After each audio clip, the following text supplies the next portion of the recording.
Hello everyone, this is Sumangal Sikarwar and you are watching English पे academy.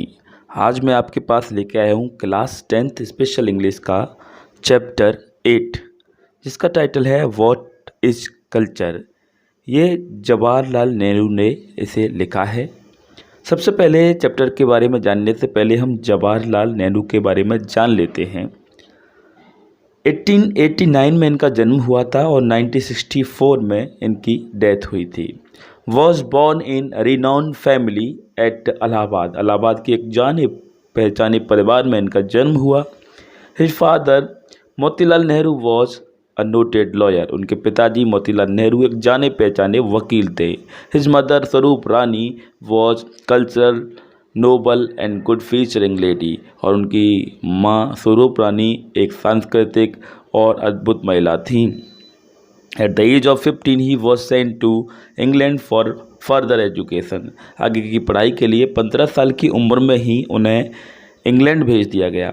He studied at Harrow for 2 years and in 1907 he moved to Trinity college. वो Harrow में 2 साल के लिए पढ़े और 1907 में ट्रिनिटी कॉलेज में वापस आ गए, कैम्ब्रिज में। He read such authors as Dickens, Kiplings, Mark Twain, H.G. Wells and others. वो कुछ लेखकों को उन्होंने पढ़ा, जैसे कि मैंने अभी नाम मेंशन किए, Dickens, Kipling, Mark Twain, H.G. Wells and others, और अन्य लोगों को। He actively participated in India struggle for freedom. Bharat की आज़ादी के जो संघर्ष थे उनमें उन्होंने हिस्सा लिया। After independence he become India first prime minister. और इंडिपेंडेंस के बाद, देश की स्वतंत्रता के बाद, वो देश के पहले प्रधानमंत्री बने। The discovery of India and the glimpse of world history are Nehru's permanent contributions to literature of the world. Bharat के इतिहास में, संसार के इतिहास में discovery of India, the glimpse of world history, ये उनके ऐसी लिटरेचर वर्क्स है जो हमेशा याद रहेंगे। His historical writing vividness and skilfulness. उन्होंने हिस्टोरिकल राइटिंग की बात, ऐतिहासिक बातें जो लिखी हैं वो हमेशा प्रशंसनीय हैं और उसमें किस स्किल्स, कुशलता से भरी हुई है। अब हम इस चैप्टर के बारे में देख लेते हैं, ये चैप्टर किस बारे में है। In this essay Pandit Jawaharlal Nehru trying to probe into real meaning of culture. इस ऐसे में पंडित जवाहरलाल नेहरू क्या कर रहे हैं कि देश के कल्चर का असली मीनिंग ढूंढने की कोशिश कर रहे हैं। He admits that it is difficult to define the word culture. वो इस बात को भी स्वीकार करते हैं कि कल्चर शब्द का डेफिनेशन देना वास्तव में ही मुश्किल है। Although each nation and each civilization develop its own culture. हर राष्ट्र, हर सभ्यता अपनी अलग कल्चर बनाती है। It is impossible to find a culture that is pure and unaffected. ऐसा कल्चर जो पूरी तरह से शुद्ध है और किसी भी देश से, किसी भी अन्य कल्चर से प्रभावित नहीं है, ये ऐसा कल्चर ढूंढना मुश्किल है। अकॉर्डिंग टू पंडित नेहरू, नेहरू के अनुसार the culture of a country is influenced by its geography and climate. Pandit Nehru के अनुसार किसी देश का कल्चर उसके ज्योग्राफी और क्लाइमेट, उसके मौसम पर निर्भर करता है। People of every country consider their culture best. हर देश के लोग अपने कल्चर को सबसे अच्छा मानते हैं। And they are proud of it, और उन्हें इस पर गर्व होता है। Culture means inner growth in a man. Culture का मतलब मनुष्य में अंदर की ग्रोथ होती है। He must know how to believe with others, behave with others. Culture का मतलब ये भी होता है कि लोगों के साथ व्यवहार कैसे किया जाए। He should understand others and make himself understood. उसे दूसरों की बात समझनी चाहिए और खुद भी दूसरों को समझ में आए। तो ये है इसके सारांश मैंने बताया, इसकी समरी। अब यहाँ पर वही चीज़ को डिटेल में बताया गया है। देखिए, पहले पैराग्राफ को मैं पढ़ के बताता हूँ, फिर उसको ट्रांसलेट कर दूँगा। और ज़्यादा डिटेल में नहीं, जल्दी से पढ़ने की कोशिश करेंगे, नहीं तो वीडियो बहुत ज़्यादा लंबा हो जाता है। फर्स्ट पैराग्राफ है, there is a great deal of confusion in my mind and I shall state quite frankly what it is. All kinds of basic questions crop up from what is going on in the world. Us, nation, individuals, groups talk, understanding one another, and it seems an obvious things that people should try to understand one another and learn from one another. वहाँ पर नेहरू जी कह रहे हैं कि हर मेरे देश में मेरे दिमाग में बहुत सारी दुविधाएं हैं। जो लोग all kinds of basic question, बहुत सारे सामान्य मूलभूत क्वेश्चंस मेरे दिमाग में आते हैं संसार के बारे में। जो राष्ट्र हैं, जो इंडिविजुअल व्यक्ति हैं, इन ग्रुप्स टॉक और अंडरस्टैंडिंग वन अनदर, लोग एक दूसरे को समझने की बात करते हैं। And it seems an obvious thing to people should try to understand one another, एक दूसरे को समझें और एक दूसरे को समझने की कोशिश करनी चाहिए, to learn from one another, ताकि वो एक दूसरे से सीख सकें। Yet when I took through the pages of history, जब भी मैं इतिहास के पेजों को खंगालता हूँ और स्टडी करंट इवेंट्स और आज के वर्तमान के इवेंट्स को भी मैं देखता हूँ, I sometimes find that people who know one another most quarrel most, तो मैं ये पाता हूँ कि जो लोग एक दूसरे को सबसे ज़्यादा अच्छी तरह से जानते हैं वही सबसे ज़्यादा झगड़ते हैं। Countries which are next door to the other in Europe और एशिया, यूरोप और एशिया में जो एक दूसरे के पास में जो देश, जो बिल्कुल करीबी पड़ोसी देश हैं, somehow seem to rub one another up in the wrong way, वो एक दूसरे को गलत तरीके से पेश करने में, गलत साबित करने में जुटी रहती हैं, मतलब आपस में झगड़ते रहते हैं।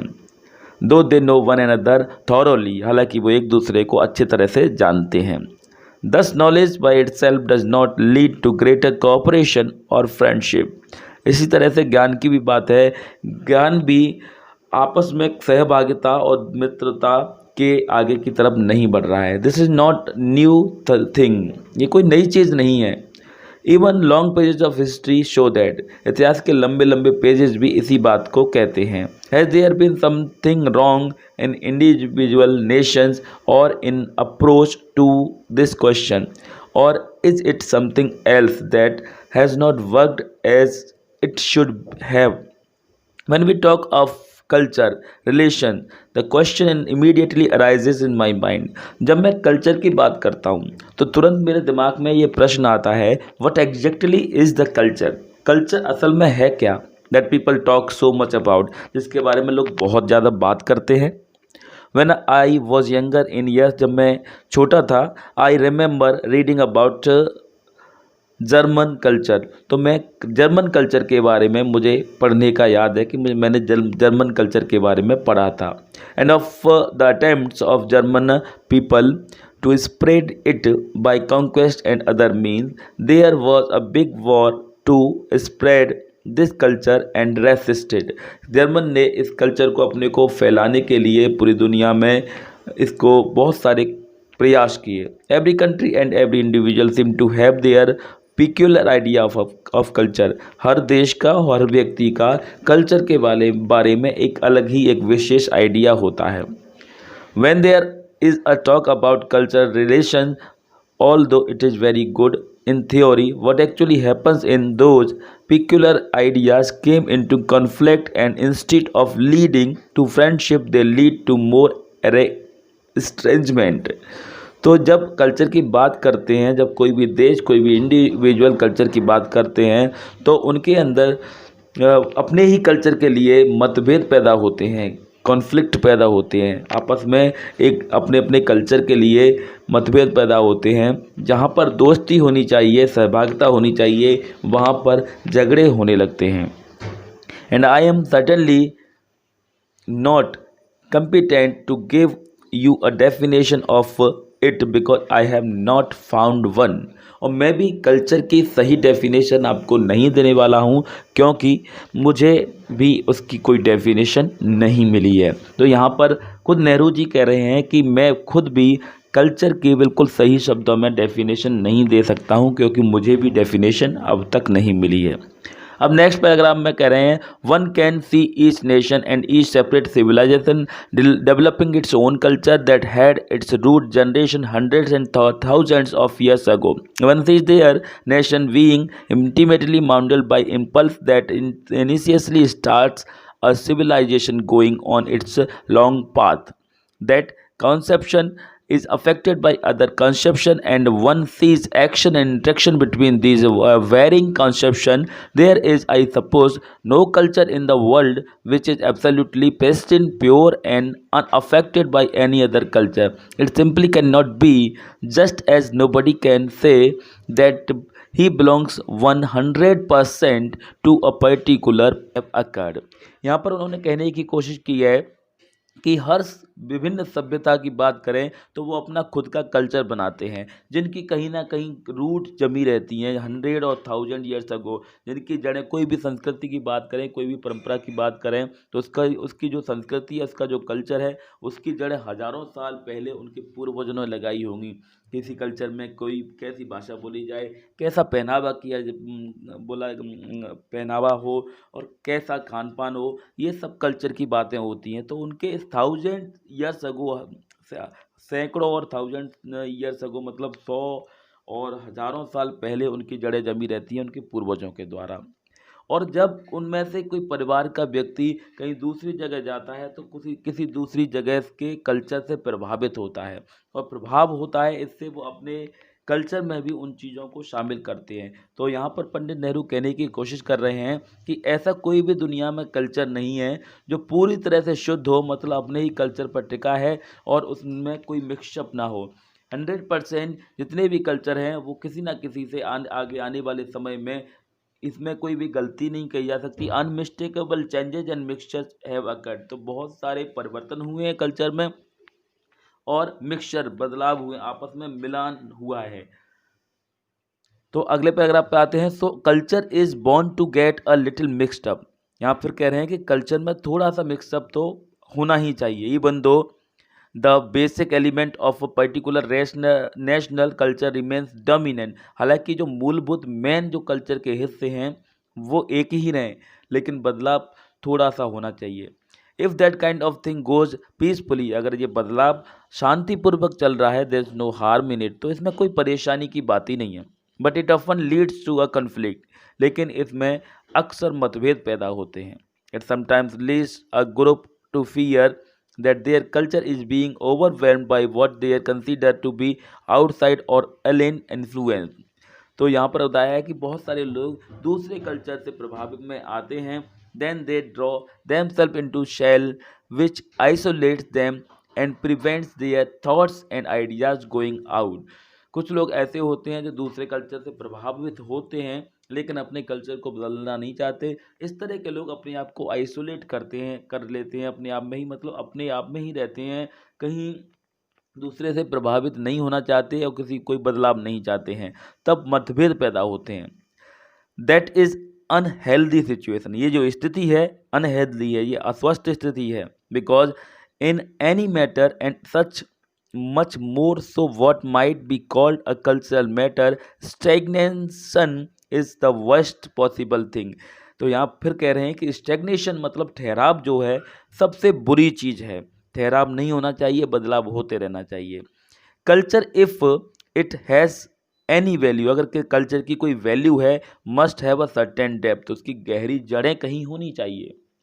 मतलब पूर्वजों ने जो जड़ें लगाई थी वो होनी ही चाहिए। It must also have certain dynamic character, उनका अपना चरित्र होना चाहिए। After all culture depends on a vast number of factor, क्योंकि कल्चर जो है बहुत सारे तथ्यों पर काम करता है। If we have leave out might what be might be if we leave out what might be called the basic mold that was given to it in the early stages of the nation's or people's growth, it is affected by geography, by climate and by all kinds of other factors। यहाँ पर बताया गया है कि culture जो है उसके geography पर, उसके क्लाइमेट यानी कि मौसम पर निर्भर करता है और कई फैक्टर्स पर निर्भर करता है। The culture of Arabia initially governed by the geography and the deserts of Arabia। Arabia के कल्चर की जैसे कि बात करें तो वहाँ के डिजर्ट्स पर, रेगिस्तानों पर निर्भर करता है। Because it grow up there, क्योंकि ये वहीं पर विकसित हुआ। Obviously the culture of India in the old days was affected gently as we see in our literature। अगर हम भारत के कल्चर की बात करें तो हमारे साहित्य बाय द हिमालयाज, हिमालय से, द फॉरेस्ट, जंगलों से, and the great reverse of India among other things, और देश की बहुत सारी नदियाँ उन पर निर्भर करता है। It was natural growth from the soil, ये उसकी मिट्टी से प्राकृतिक ग्रोथ होती है। Of the various domains of culture, culture के जो वेरियस विभिन्न डोमेन्स हैं उनमें जैसे कि architecture, music and literature, any two may mix together, इनमें से कोई भी दो चीज़ें मिक्स हो जाएं, as they often did and produce a happy combination, तो कल्चर में एक अच्छा कॉम्बिनेशन आता है। But where there is an attempt to improve something or the other which does not naturally grow and mold itself without uprooting itself, conflict inevitably assures। तो जब जब इनमें कोई सुधार लाने की कोशिश की जाती है, जब सुधार लिया जाएगा तो कहीं दूसरे देशों से प्रभावित होना पड़ेगा, तो जब जब सुधार लिया जाता है तो कॉन्फ्लिक्ट पैदा होते हैं, यानी कि मतभेद, झगड़े पैदा होते हैं, विवाद खड़े होते हैं। Then also comes something which to my mind is basically opposed to all ideas of culture, and that is the isolation of mind and the deliberate shutting up of the mind to the other influences. यहाँ पर कह रहे हैं कि सबसे खतरनाक चीज़ जो है वो आइसोलेशन ऑफ माइंड है, या आपका जो दिमाग है वो आइसोलेट नहीं होना चाहिए, वो आगे के लिए खुला रहना चाहिए, और अपने दिमाग की खिड़कियाँ दरवाजे बंद नहीं होने चाहिए, आपके दिमाग के दरवाजे खुले रहने चाहिए, जिससे कि खुले हाथों से दूसरे कल्चर को भी स्वीकार किया जाए और जो चीज़ अच्छी हैं उनको अपने कल्चर में डाला जाए। My own view of India's history is that we can almost measure that growth and the advance of India and the decline of India by relating them to periods when India had her mind open to the outside world and when she wanted to close it up। मेरे खुद की राय है कि अगर अपने India भी अपने दिमाग को खुला रखेगा, मतलब अपने देश के अपने माइंड के दरवाजे खुले रखेगा, मतलब दूसरे कल्चरों को स्वीकार करने के लिए तैयार रहेगा, तो कोई भी परेशानी नहीं होगी और विकसित होगा, और अगर इसको बंद रखेगा तो परेशानियां खड़ी होती हैं। The more she closed up the more static she become. ये देश की बात की जाए तो जितना भी वो बंद करके रखेंगे और उतना ही ये स्टैटिक बन जाता है, मतलब ठहराव एक जगह पर स्थापित रह जाता है। Life whether of a individual, group, nation और सोसाइटी। अगर ज़िंदगी की बात करें तो किसी व्यक्ति की बात करें, किसी समूह की बात करें या किसी समाज की बात करें, is essentially a dynamic changing growing thing. ये एक पूरी तरह से बदलने वाली और विकसित होने वाली चीज़ है, तो बदलाव होते ही रहना चाहिए। Whatever stops that growth also injures it and undermines it. जो भी इस बदलाव को रोकता है, जो भी चीज़, उससे ग्रोथ भी रुकती है, विकास भी रुकता है। अब आते हैं अगले पैराग्राफ की तरफ। We have had great religions and they have had enormous effect on humanity. हमारे धर्मों की बात यहाँ कर रहे हैं कि बहुत सारे धर्म हैं और उन धर्मों का मानवता पर बहुत प्रभाव पड़ता है। Yet if I may say so with all respect and without meaning and ill to any person. तो अगर मैं बात करूं तो सारे धर्म अपनी जगह सही हैं, सबकी इज्जत करनी चाहिए और उसके बारे में कोई इल मतलब बुरा नहीं सोचना चाहिए किसी भी धर्म के बारे में। Those very religion in the measure that they made the mind of man static, dogmatic and bigoted have had to my mind an evil effect. The things they said may be good, but when it is claimed that the last word had been said, society becomes static। जो भी लोग अपनी राय बताते हैं तो अच्छी बात है, राय बताना अच्छी बात है, लेकिन जब वो ये कहते हैं कि यही राय पक्की है और दूसरी राय को स्वीकार करने के लिए तैयार ही नहीं है, तो इस तरह से सोसाइटी स्टैटिक बन जाती है, एक ठहरी हुई सोसाइटी बन जाती है। आते हैं नेक्स्ट पैराग्राफ की तरफ। नेक्स्ट पैराग्राफ में यहाँ पर सेम बातें कर रहे हैं। The individual human being, race और nation must necessarily have certain depth and certain roots somewhere. इसको मैं आपको बता देता हूँ। हर देश, हर व्यक्ति की कहीं ना कहीं जड़ें होती हैं। They do not can count for much unless they have roots in the past which passed in after all accumulation और generation of experience and some type of wisdom. उनकी कहीं जड़ें होती हैं, जड़ें मतलब उनका कोई मतलब पुराना इतिहास होता है हर देश का, हर व्यक्ति का, और उसी से उसकी पहचान होती है। जैसे कि एग्जाम्पल के तौर पर कहा जाए कि अगर आप अपने बारे में परिचय देने जाएंगे तो आपसे हमेशा कोई पूछेगा किस परिवार से हो, किस गांव से हैं, तो आपसे जड़ें पूछी गई, तो आपकी वो रूट है, आपकी पहचान उसी से होती है, उनके बिना कुछ नहीं हो सकता। It is essential that you have that. आपकी जो रूट्स हैं वो ज़रूरी होनी चाहिए, ये आवश्यक है। नेहरू जी कह रहे हैं it is essential that you have that, otherwise you become just pale copies of something which has no real meaning to you an individual और एज अ ग्रुप। अगर ये रूट नहीं है, मतलब अपने पहचान, अपने कल्चर की विशेष पहचान नहीं है, खुद की कोई रूट जड़ें नहीं है, तो फिर ये ज़रूरी है। तो अगर ऐसा नहीं होता है तो आपका जो कल्चर है आप पूरा कॉपीड हो जाएगा, आपकी खुद की अपनी पहचान नहीं होगी, कहीं किसी से कॉपी किया, कहीं किसी से कॉपी किया।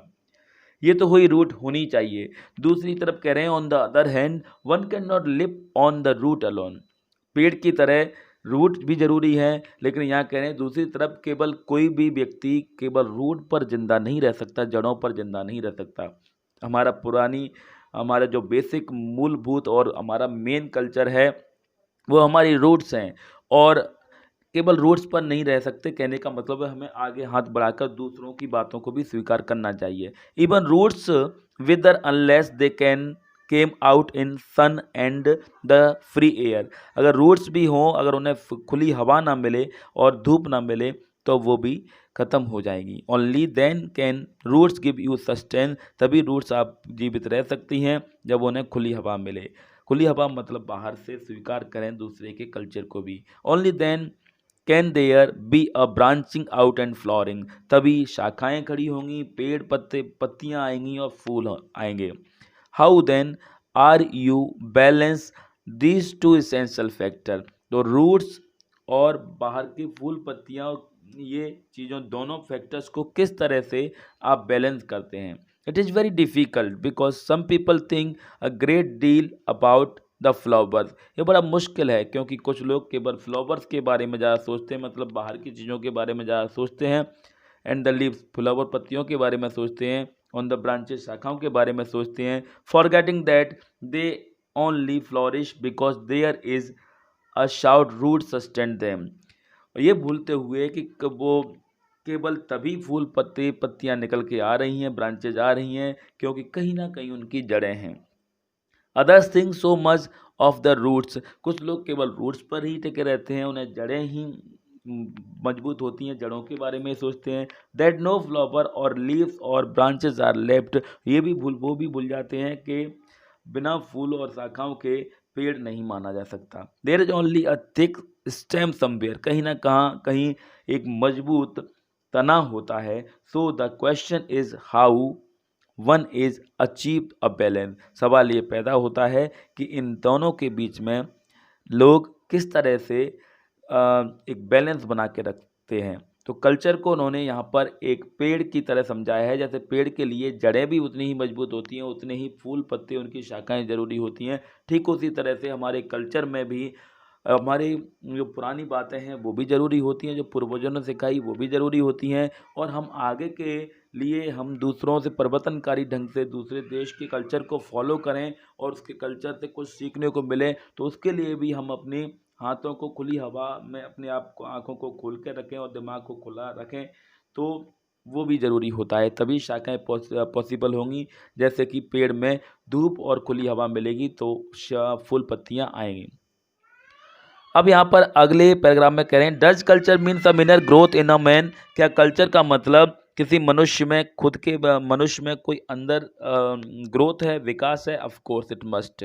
हाँ, ये होना चाहिए। Does it mean the way we behave with other.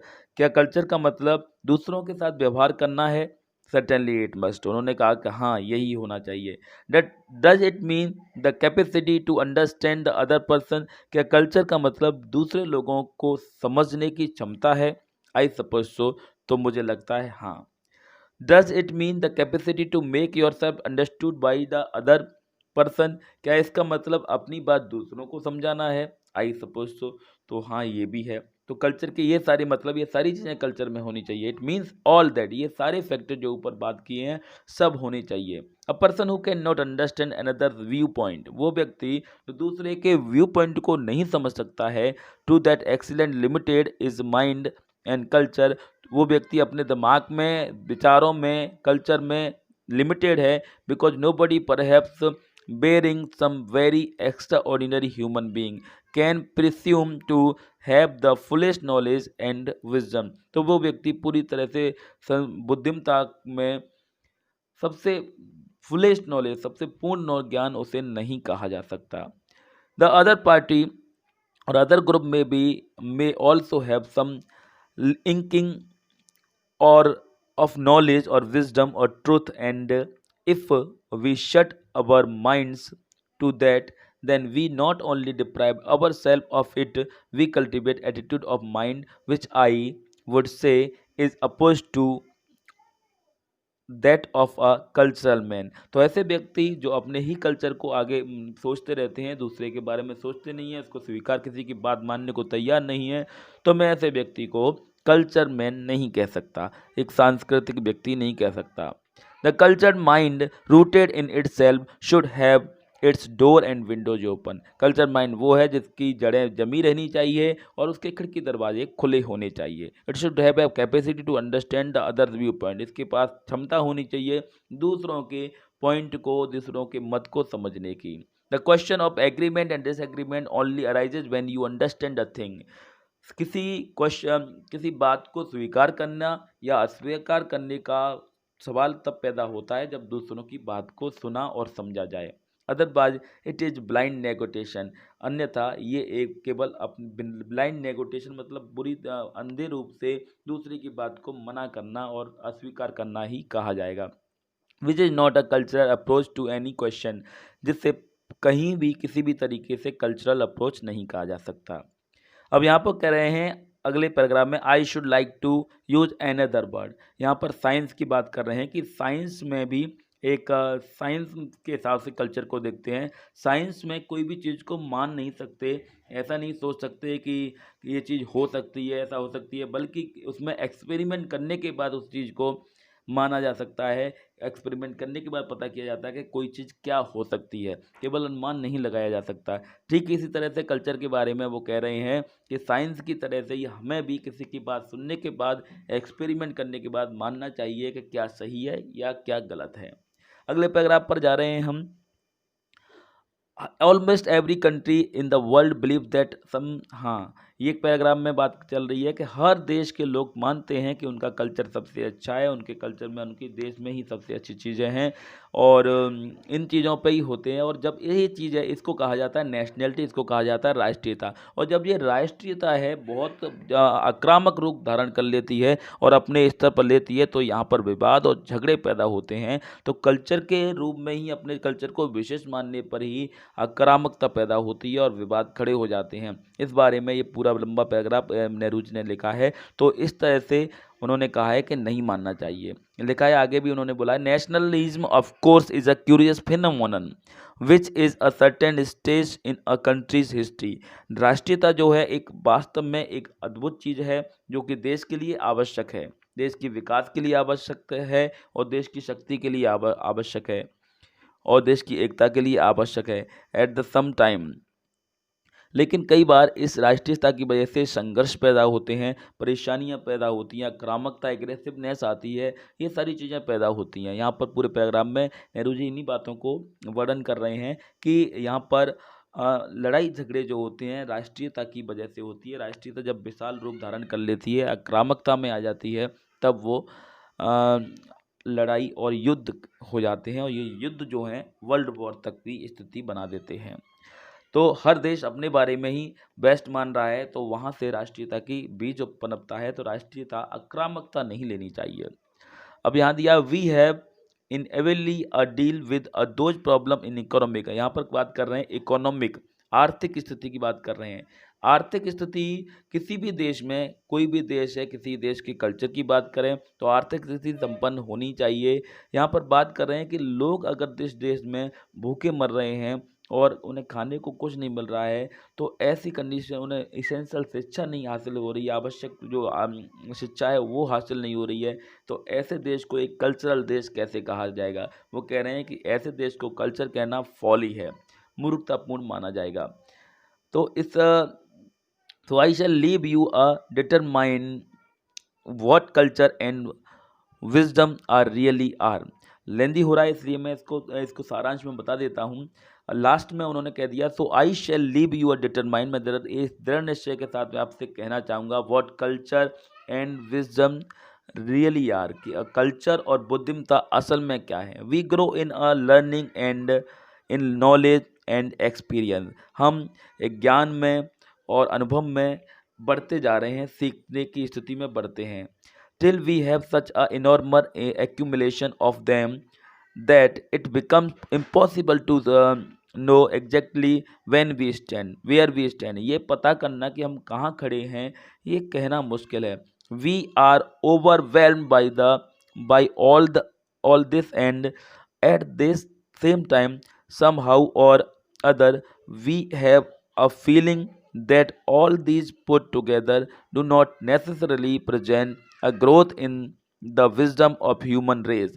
I have a feeling that perhaps some people who did not have all the advantages of modern life, मैं ये मानता हूँ कि कुछ लोग हैं जो मॉडर्न लाइफ आधुनिक जिंदगी के अनुभव उन्हें नहीं मिल पा रहे होंगे, and modern science were essentially wiser than not of us are.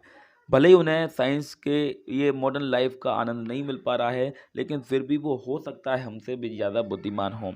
Weather or not we shall be able to in later times to combine all this knowledge scientific growth। जब तक हम इस नॉलेज को साइंटिफिक ग्रोथ नहीं देते हैं, वैज्ञानिक उपलब्धि नहीं देते हैं, betterment of the human species with true wisdom I do not know, तब तक हमारे मनुष्य में मानवता में बेटरमेंट बेहतर बदलाव नहीं आ सकता। It is a race between various forces, यहाँ पर कई बलों के बीच में एक युद्ध है। I am reminded of the saying of very vice man, एक बुद्धिमान व्यक्ति की मुझे एक कहावत याद आ रही है। Who was famous Greek poet, जो कि एक जाने पहचाने प्रसिद्ध ग्रीक पोइट थे। तो कल्चर को उन्होंने फाइनली लास्ट में क्या बोलना किया, एक ग्रीक पोइट की कविता से उन्होंने एंड कर दिया। वट एल्स इज विजडम, बुद्धिमता की बात कर रहे हैं। बुद्धिमता असल में क्या है। वट ऑफ मेन्स इंडिवियर और God's high grace so lovely and so great, मनुष्य के बारे में उसकी विकास जो है, मनुष्य आगे तक जाए, वही बुद्धिमता है। To stand from fear set free, युद्ध डर से दूर रहकर, टू ब्रीथ एंड वेट, सांस गहरी सांस लेकर और आगे के समय का इंतजार करना, to hold a hand uplifted over head, नफरत से दूर हटकर अपने हाथ को आगे बढ़ाना दूसरों की मदद के लिए, and shall not lovely net be loved for ever, और न केवल खुद के प्यार के लिए इच्छा करें कि मुझे ही सब प्यार मिले, बल्कि दूसरों को भी प्यार दे, इससे कहा जाता है बुद्धिमता। तो आज मैंने आपको चैप्टर पढ़ाया व्हाट इज़ कल्चर, जिसे जवाहरलाल नेहरू ने लिखा है। ये वीडियो कैसा लगा कमेंट बॉक्स में ज़रूर बताइएगा। अगर वीडियो अच्छा लगा हो तो लाइक ज़रूर कीजिएगा। अगर आप फर्स्ट टाइम हमारे चैनल पर आए हैं तो चैनल को सब्सक्राइब कीजिए और उसके बाद बेल आइकन को क्लिक कीजिए, ताकि आपको टाइम पर हमारे वीडियोज़ के नोटिफिकेशन मिल जाया करें।